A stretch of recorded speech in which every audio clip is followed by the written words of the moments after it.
It's another delicious day here in the Let's Make Food from Food kitchen, and it's about time for Christmas. My favorite time of year. Thanksgiving and Christmas. Christmas is up there at the top. My very favorite. I have my mini trees out. I still need to decorate them with my kitchen ornaments. I do have kitchen ornaments, but I haven't dug them out yet. But I was so excited. I'm like, I gotta put my trees out. I'm gonna make hot chocolate. Ah! I'm a nerd. It's okay. A good nerd. I'm a good nerd. So I have my cooktop on to about a medium. I have 2.5 cups of whole milk and 1/2 cup of heavy cream. And I want to go ahead and get those heating up. And what I don't want to do is scald my milk. I've got a nice thick pot here, cast iron for me. I'm going to add this in. Okay, give me just a moment and I'll grab a whisk because I forgot to set that up for myself. Ta-da! Okay, I have 1/3 cup of sugar, and this is my standard cane sugar that I like to use. Okay, and I'm going to whisk that in. Then I have salt. Yes, salt in hot chocolate. Think about it.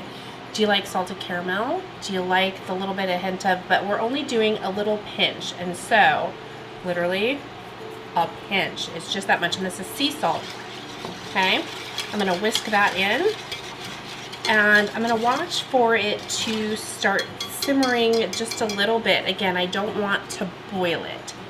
I have 2 ounces of dark chocolate. This is a good organic semi-sweetened dark chocolate. This is for my whipped cream topping, 1/2 cup of heavy cream, and I have my mixer. I'm going to mix it until it's almost doubled, so go ahead and start doing that. And you don't want stiff peaks yet, but you want peaks, and then you want to stop.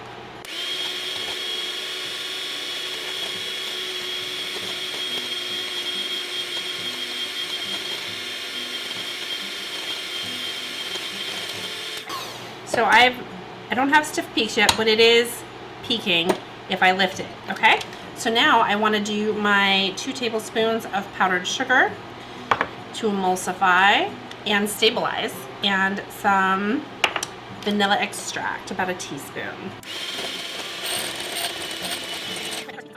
Okay, now we've got our stiff peaks. That means it's not falling down when we lift it. So that is that. You could also use cream of tartar.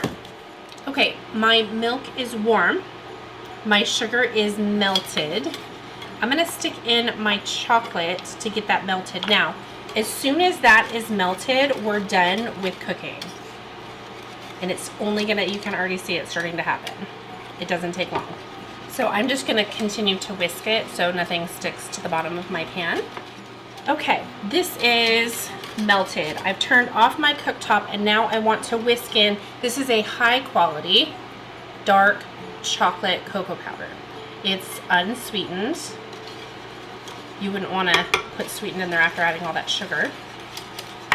And we're just going to stir it in there until it's dissolved, and then it's ready to serve. Now I'm just going to ladle some into my mug here.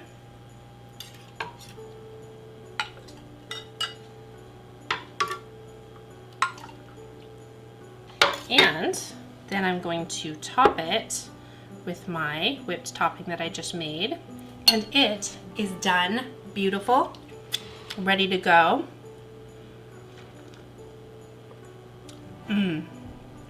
Nothing beats homemade. It's so creamy compared to instant or a syrup. It's just delicious. Give it a try. It's not super complicated to make, as you saw. I encourage you to give it a shot. Thanks for joining me here today in the Let's Make Food from Food kitchen. From my kitchen to yours, let's make food from food. That's one boy puppy.